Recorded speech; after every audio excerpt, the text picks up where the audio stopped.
Qədim Misir. Yeni dərsliklər əsasında.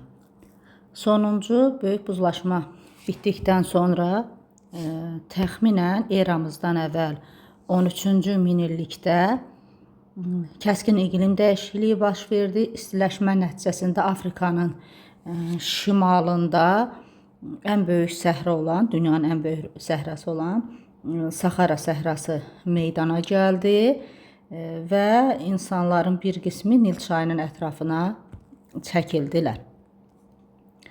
İndi gələk Misirin yerləşdiyi əraziyə. Misir yerləşir Afrikanın şimal-şərqində, Nil çayı vadisində. Coğrafi relyefinə görə Misir iki hissəyə bölünür. Nilin deltasında mənsəbində aşağı Misir, şimali Misir, aşağı Misir, şimali Misir kimi yadımızda saxlayırıq. Cənub əraziləri isə yuxarı Misir və ya Cənub Misir. Bildiyimiz kimi dünyanın ən uzun çayı Nil çayıdır və Misirin cənubundan başlayaraq şimalına doğru axır, Aralıq dənizinə tökülür. Məhsuldar torpaqlar var Nil daşqınları nəticəsində və ona görə qara torpaq daha çoxdur burada. Əhali ona görə də əkinçiliklə məşğul olur. Şaduf su çatmayan ərazilərə suvarma etmək üçün quraşdırılan qurğudur. Qədim Yunan tarixçi Herodot Misiri Nilin töhfəsi adlandırmışdır. Misirlilər əkinçiliklə yanaşı heyvandarlıq, bağçılıq, bostançılıqla da məşğul olmuşdurlar. Həmçinin müxtəlif sənət sahələri, toxuculuq, duluçuluq, ağac işləmə də inkişaf etmişdir. Və biz bilirik ki, iri yaşayış məskənləri meydana gəlir, əhalinin sayı artdıqca mal mübadiləsi baş verir və bunlar şəhərlərin yaranmasına səbəb olur. Və icma daxilində olan və şəhərlərdə ağsaqqallar və tayfa başçıları idarəçilikdə hakimiyyəti ələ alırlar və bu proseslər də artıq idarəetmənin formalaşdığını göstərir və bunun nəticəsində də dövlətlər meydana gəlir. Gələk Misirdə nomlara. Nom Nil çayı ətrafında mövcud olan kiçik dövlətlər idi. Sayları təxminən 40-a qədər olmuşdur. Və bu nomlar arasında suvarma kanalları, otlaq sahələri üstündə toqquşmalar baş vermişdir. Gələk padşahlıqlar və vahid dövlət başlığına. Dedik ki, 40-a qədər nomlar olmuşdur, onların arasında mübarizə olmuşdur və iki güclü dövlət olan yuxarı və yaxud da Cənubi Misir, aşağı və yaxud da şimali Misir padşahlıqlarının meydana gəlməsinə səbəb oldu və eramızdan əvvəl 4-cü minilliyin ikinci yarısında bu aşağı və yuxarı Misir dövlətləri yarandı və eramızdan əvvəl 4-cü minilliyin sonlarında yuxarı Misir bu mübarizədə qalib gəldi və yuxarı Misir və yaxud da Cənubi Misir bu ərazini vahid dövlətdə birləşdirdi. Misirin ilk paytaxtı Memfis şəhəridir. Təbii ki, vahid dövlətin yaranması təsərrüfatın və mədəniyyətin inkişafına da səbəb olmuşdur. Misir dövlətinin ən qüdrətli dövrü eramızdan əvvəl 2-ci minilliyin ortalarındadır. Qüdrətli dövrün hökmdarlarından biri 1-ci Tutmosdur. Onun dövründən başlayaraq Asiya qitəsinə işğalçı yürüşlər başlanmışdır. Hakimiyyəti dövründə Suriya və Fələstin işğal edilmişdir. İlk dəfə şimal sərhədləri Fərat çayına çatmışdır və cənubda da Nubiyanı tabe etmişdir. Sonra digər qüdrətli hökmdar 3-cü Tutmosdur. 3-cü Tutmos 1-ci Tutmosun nəvəsidir. Yenidən ön Asiyada yerləşən Fələstin, Finikiya, Suriyanı ələ keçirmişdir. Bu yenidən o deməkdir ki, yəni 1-ci Tutmos bu əraziləri işğal etsə də ondan sonra itirilib. 1-ci Tutmosdan sonra 3-cü Tutmos Yenidən deyəndə 3-cü Tutmos nəzərdə tutulur. Fələstin və Suriyanı idarə etmək üçün canişinlər təyin etmişdir. 1-ci Tutmosun hakimiyyətindən sonra Misirin ön Asiyada mövqeyi zəifləməyə başlamışdır. Ön Asiya nə deməkdir? Avropalılar Asiya qitəsinin qərb hissəsini ön Asiya adlandırırdılar. Çünki Avropalılar üçün Asiyanın önü, qabaq hissəsi buradan başlayır. Bu dövrün qüdrətli hökmdarlarından sonuncusu 2-ci Ramzesdir. Eramızdan əvvəl 13-cü əsrdədir və onun dövründə Misirin əvvəlki qüdrətini bərpa etmək üçün yürüşlərə başlamışdır. Afrikadakı olan üsyanları yatırmışdır və Ön Asiya üzərinə də onun yürüşləri olmuşdur. Və Ön Asiyada, Anadoludakı, indiki Türkiyə ərazisi deyək, Het dövləti ilə mübarizə aparmışdır. Onların hər ikisinin məqsədi Suriya ərazisinə sahib olmaq idi.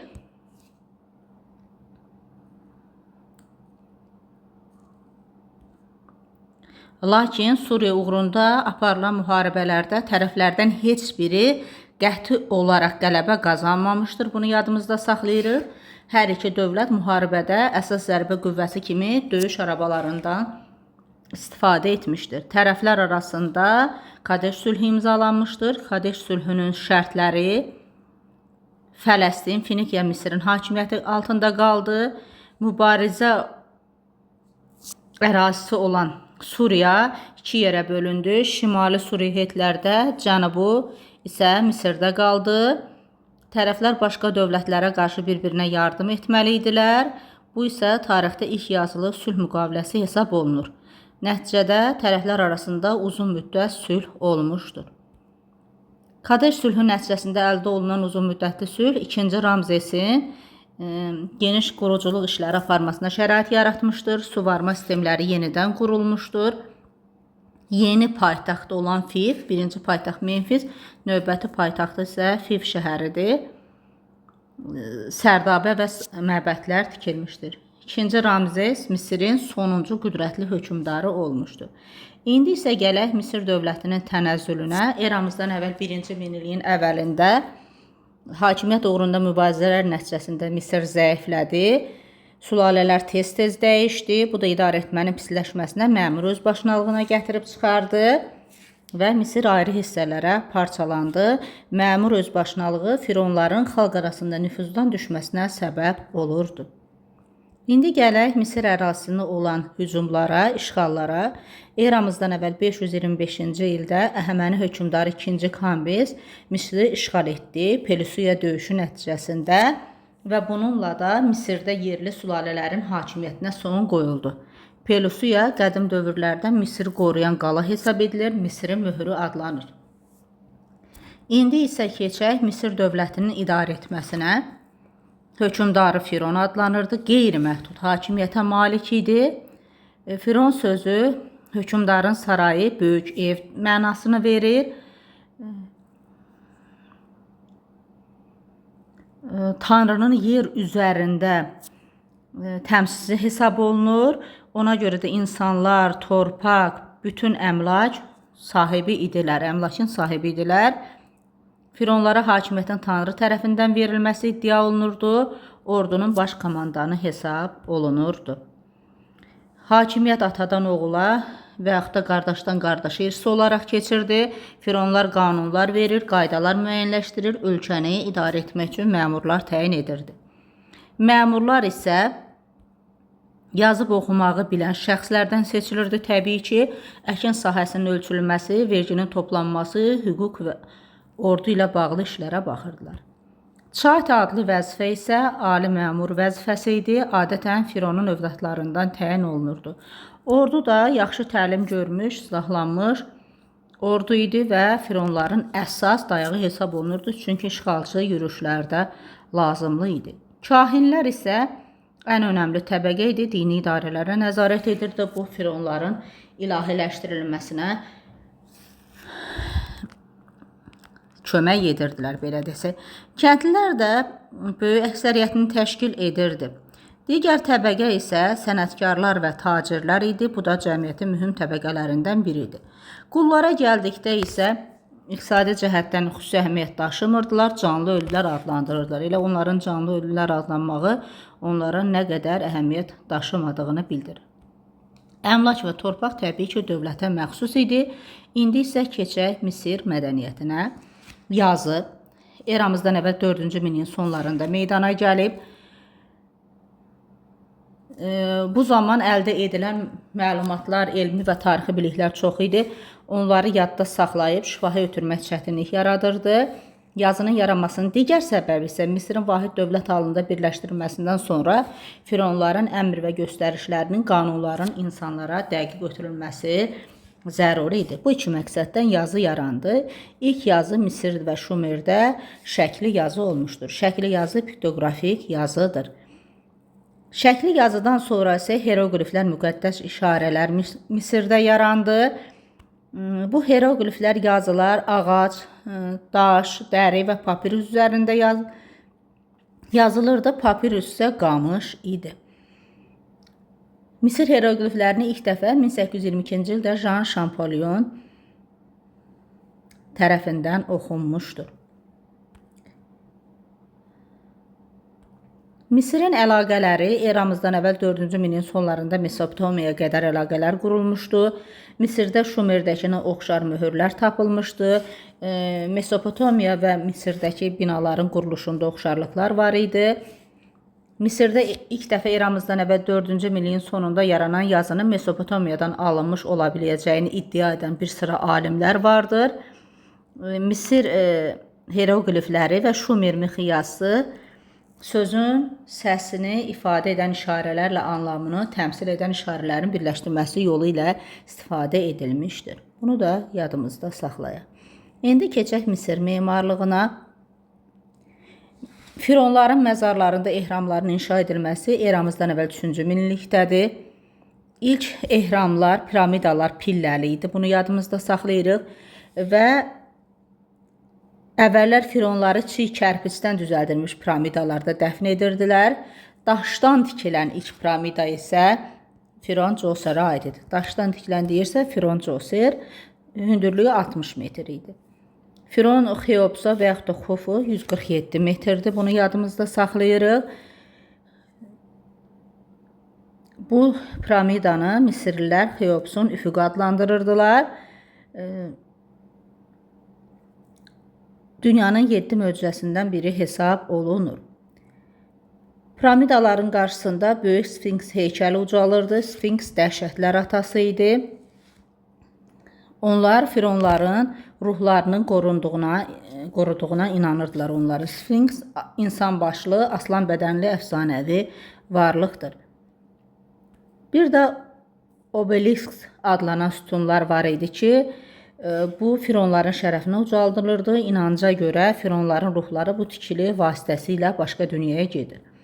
Gələk Misirdə elmə, riyazi biliklər Şumerlərdən zəif olsa da, həndəsə Misirdə daha çox inkişaf etmişdir. Sahə və həcm ölçüsünü müəyyən edə bilirdilər. İlk dəfə sadə cərrahi əməliyyatlar da Misirdə aparılıb. Ən böyük nailiyyət idi. Göz, diş və digər xəstəlikləri müalicə edirdilər. Mumyalama adəti də təbii ki, tibb elminin inkişafına güclü təsir göstərmişdir. Misirdə ən savadlı insanlar kahinlər, məmurlar, dəftərxana işçiləri, mirzələr hesab olunurdu. Vergilərin miqdarını, dövlətin gəlir və xərclərini hesablamaqdan ötürü bilik tələb olunurdu. Təhsil almadan bunları təbii ki, bilmək mümkün deyil idi. Təhsil məktəblərdə aparılırdı, məbədlərin tərkibində. Təcrübəli kahinlər, dəftərxana işçiləri müəllimlik edirdilər. Adlı sanlı adamların, imkanlı adamların övladları oxuyurdu. Bunu yadımızda saxlayırıq. İlk öncə hieroqliflər öyrənilir, sonra hesab, həndəsə. Qızlarda isə yüngül proqram, musiqi, rəqs, evdarlıq. Papirus bahalı olduğundan onlar yalnız o Misir fironları üçün istifadə olunurdusa, uşaqlar üçün üzərinə mum çəkilmiş lövhələrdən və yaxud da hamar daşdan və qab qırıqlarından istifadə olunurdu. Həndəsə əsas fən idi, bunu yadımızda saxlayırıq. Misirlilər üçbucaq, dairə və trapesiyanın sahəsini hesablaya bilirdilər. Onluq hesablama sistemindən istifadə etməyi bacarırdılar və qədim Misirdə hər bir rəqəm ayrıca işarə ilə təsvir edilirdi. Təqvim Nil çayı onlarda əsas olduğuna görə, buradakı baş verən daşqınlara görə 1 il 4 aydan 3 mövsümə bölünürdü. Birinci daşqın, ikinci əkin, üçüncü də məhsul yığımı. Günəş saatını yaratmışdılar. Misri qızılı ölkə adlandırsalar da əsasən əkinçilik burada üstünlük təşkil edirdi. Buğda və digər dənli bitkilər.